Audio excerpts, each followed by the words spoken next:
नमस्कार विद्यार्थी मित्रांनो, 20 जानेवारी 2026 ला एक नवीन जी आर आला. जी आर जो होता तो पवित्र पोर्टल मधील शिक्षक भरती त्या कार्यप्रणालीबाबत होता. थोडक्यात हा व्हिडिओ शेवटपर्यंत बघा. तुम्हाला या सगळ्या प्रश्नांची उत्तरं मी या व्हिडिओमध्ये देणार आहे, ज्यामध्ये 1 ते 5 जे गट आहे त्यांना ऑलरेडी आता इथून पुढे नेमकी कुणाला संधी मिळणार आहे, 1 ते 5 गटासाठी नवीन नियम काय लागू झालाय, त्यामध्ये कुणाला अजून संधी मिळणार आहे, थोडक्यात या व्हिडिओच्या माध्यमातून आपण समजून घेऊया. व्हिडिओकडे जाण्यापूर्वी इग्नाइट अकॅडमीच्या टीटी आणि सीटी अशा बॅचेस आपल्याला लॉन्च झालेल्या आहेत. तुमच्या माहिती जर कोणी असेल त्यांना नक्की कळवा. ह्या बॅचेस घेण्यासाठी खाली डिस्क्रिप्शनमध्ये ॲप आणि बॅचची लिंक दिली आहे, आपण लगेच बॅच जॉईन करू शकतात. आता हा जो जी आर आहे हा 20 जानेवारीचा जी आर आहे. या जी आर मध्ये 4 मुख्यत्वे बदल करण्यात आलेले आहेत. यावरती पाठीमागे व्हिडिओ मी ऑलरेडी घेतलेले आहेत, ते व्हिडिओ बघितले नसेल तर एकदा बघून घ्या.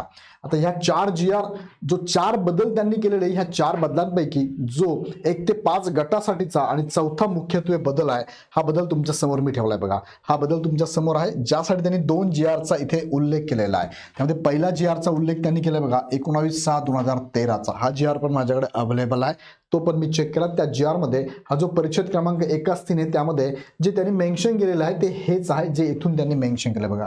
ह्या पॉईंट पासून मेन्शन केलेला आहे तर शेवटचा पॉईंट पर्यंत तेच त्यांनी त्यामध्ये मेन्शन केलेला आहे.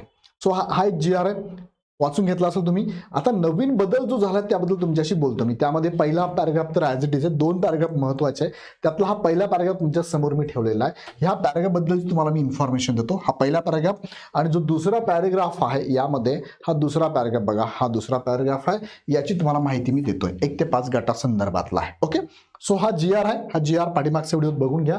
आता मी तुम्हाला घेऊन जातो त्यातला पहिला मुद्दा, पहिला पॅराग्राफ जो महत्वाचा आहे. त्यात त्यांनी सांगितलं काय बघा, इयत्ता 1ली ते 5वी हा झाला पहिला गट, इयत्ता 6वी ते 8वी दुसरा गट, 9वी 10वी या गटांसाठी त्या माध्यमांच्या शाळांकरिता, म्हणजे उदाहरणार्थ बघा इथं थांबून मी तुम्हाला लगेच सांगतो, त्या माध्यमांच्या शाळांकरिता म्हणजे 1 ते 5, 6 ते 8, 9 ते 10 शाळा माध्यम त्या माध्यमाकरिता म्हणजे काय. उदाहरणार्थ याला मी उदाहरण घेतलं, पहिलं माध्यम घेतलंय उदाहरणार्थ मराठी माध्यम आहे.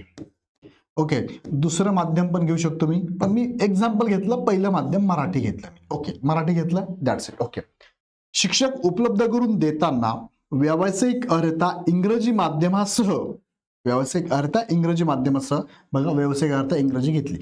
शाळा कोणती आहे, मराठी माध्यमची, व्यावसायिक अर्हता इंग्रजी आहे, इंग्रजी माध्यमासह त्या शाळांचे माध्यम जसे की मराठी, उर्दू, कन्नड इत्यादी विचारात घेऊन बघा काय सांगितलं, इंग्रजी माध्यमासह सांगितलं. व्यावसायिक अर्हता काय सांगितलंय, इंग्रजी माध्यमासह, म्हणजे ही चालेल, यस चालेल. इंग्रजी मधून तुमचं जर डीएड, आता डीएड कोण लागतं 1 ते 5 ला कंपल्सरी डीएड आहे, 6 ते 8 ला डीएड किंवा बीएड चालेल, 9 ते 10 ला तुम्हाला बीएडच लागतं. ओके, हा ती पात्र तुमच्या लक्षात असेल, ते मी इथे सांगत नाही. सो इंग्रजी माध्यमासह, सपोज शाळेचं माध्यम मराठी आहे आणि तुमचं व्यावसायिक अर्हता इंग्रजी आहे, डीएड असेल किंवा बीएड असेल, इंग्रजी झालेला आहे. मग त्यांनी सांगितलंय व्यावसायिक अर्हता इंग्रजी माध्यमासह त्या शाळांचे माध्यम जसं की मी काय घेतलं, मग मराठी, त्या शाळेचं माध्यम काय घेतलं, पहिलं मराठी. तुम्ही उदाहरण घेऊ शकता उर्दूचं, पण दुसरं उदाहरण घेतो मी बघा, दुसरं उदाहरण घेतोय, हे उर्दूचं घेतलं. शाळेचं माध्यम काय घेतलं मी, उर्दूचं घेतलं. आता इथे पण मी माध्यम देण्यापेक्षा मी डायरेक्टली टाकतो, इथे घेतलं मी मराठी माध्यम ऑप्शन. उदाहरण काय घेतलंय, उदाहरण घेतलं हे पहिलं मी. ओके, हे आहे उदाहरण दुसरं मी. काय शाळा माध्यम काय घेतलं मी, शाळा माध्यम सपोज इथे इंग्रजी घेतलं मी, इंग्रजी घेतलं. ओके, हा इंग्रजी माध्यमासह व्यावसायिक अर्हता काय, इंग्रजी माध्यमासह म्हणजे इंग्रजी पण चालेल आणि त्याच्यासह इतर पण, इंग्रजी माध्यमासह त्या शाळांचे माध्यम जसे की बघा इथे दोन्ही ठिकाणी कॉमन काय केलंय, व्यावसायिक अर्हता इंग्रजीच केलं मी बघा, बरोबर आहे. त्या माध्यमासह इंग्रजी, ज्यांचं इंग्रजी माध्यम झालं ना, जे डीएड बीएड वाले, ज्यांचं डीएड बीएड इंग्रजीमध्ये झालंय त्यांना ही संधीवर का लक्षात घ्या. हा लक्षात घेऊन उमेदवारांनी शालांत परीक्षा ज्या माध्यमातून उत्तीर्ण केली आहे त्या माध्यमाच्या शाळेसाठी त्यांची उमेदवारी विचारात घेण्यात यावी. हे 2 मुद्दे आहेत बघा. हे माध्यम विचारात घेतलं मी, ओके घेतलं माध्यम विचारात, शाळेचं माध्यम विचारात घेतलं, इथपर्यंत आलो मी. विचारात घेऊन उमेदवारांनी शालांत परीक्षा ज्या माध्यमातून उत्तीर्ण केली आहे. आता शालांत परीक्षा म्हणजे काय, तुम्हाला 1 ते 5 गटाला काय लक्षात घ्या, 12वी लागतंय. 6 ते 8 गटाला काय लागतंय, तुम्हाला पदवी लागतंय. 9 ते 10 गटाला पण काय लागतंय, पदवी लागतंय. ओके, मग शालांत परीक्षा त्यासाठी त्याला म्हणजे आपण शैक्षणिक अर्हता, शालांत परीक्षा. आता शालांत परीक्षा या शब्दाचा अर्थ जर चेक केला तुम्ही, शाला अंत म्हणजे शाळा काय, तुम्ही जी शाळा शिकलात ती अंतिम काय माध्यमातून शिकलात. आता इथे लक्षात घ्यायचं कोणती आहे, 1 ते 5 ला काय लागतंय, 12वी लागतं. 6 ते 8 ला पदवी आणि पदव्युत्तर पदवी लागते, सॉरी पदवीच लागते. 11 ते 12 ला पदव्युत्तर पदवी आहे. बरं, हा मुद्दा नीट लक्षात घ्या आणि चुकलं तर मला पण करेक्ट करा, मला पण करेक्ट करा. आता पुढे बघा काय म्हणतोय, ज्या माध्यमातून उत्तीर्ण केली आहे त्या माध्यमाच्या शाळेसाठी. आता यांनी कोणत्या माध्यमातून उत्तीर्ण केली असेल शालांत परीक्षा, उदाहरणार्थ यांनी उत्तीर्ण केली आहे मराठी मीडियम मधनं. काय, त्यांनी जे शालांत परीक्षा दिल्या त्या मराठी मीडियम मधून उत्तीर्ण केलाय, त्या माध्यमाच्या शाळेसाठी त्याची उमेदवारी विचारात घेण्यात यावी. म्हणजे व्यावसायिक अर्हता इंग्लिशमध्ये आहे, पण त्याची शालांत परीक्षा मात्र मराठीमधून तो क्वालिफाईड असेल तर ह्या उमेदवाराला, जरी त्याची व्यावसायिक अर्हता इंग्लिश असेल तरी सुद्धा त्या उमेदवाराला मराठी माध्यमाच्या शाळेमध्ये कन्सिडर करण्यात यावं. स्पेशली हे कुणासाठी आहे, ज्यांचं व्यावसायिक अर्हता इंग्रजीमध्ये झालेली आहे अशा उमेदवारांना इथे संधी देण्यात आलेली आहे. बघा मी कॉन्स्टंट ठेवलंय, व्यावसायिक अर्हता इंग्लिश आहे, व्यावसायिक अर्हता इंग्लिश आहे, शाळेचं माध्यम मराठी केलं मी.